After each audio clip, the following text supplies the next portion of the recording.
Birinchi o'rinda yo'qotadigan narsa labzida turmaslik. Ustoz, mana maktab o'qiyotganimizda o'g'il bolamisan desa achchig'imiz kelib ketardi-da. Hozirgi paytda erkaklarda viqor yo'qolib ketayotganiga sabab nima deb o'ylaysiz? Buni sabablari ko'p. Ba'zilarini aytaman.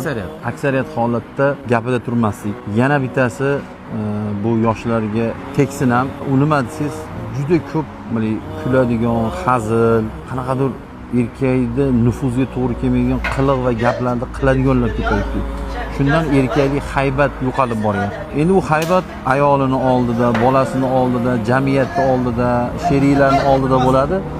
Birinchi o'rinda yo'qotadigan narsa labzida turmaslik. Masalan, bitta hadisda aytib berib, payg'ambar alayhisalom bolasiga bir narsani olib kelib beraman deb turib, masalan, uydan chiqib ketayotib, yig'lamaslik uchun qand olib kelaman, to'p olib kelaman, chiqib ketamiz-ku. Shu bolasiga olib kelib beraman degan narsani olib kelmagan odam yolg'onchiligiga yetadi bu degan. Shu bolani oldida otalik haybatini yo'qotadi. Ayoliga nisbatan erkaklik, ya'ni ro'zg'orni butun qilib qo'yish, ya'ni ayoliga nisbatan jentelmen deydi, ya'ni oliyjanoblik.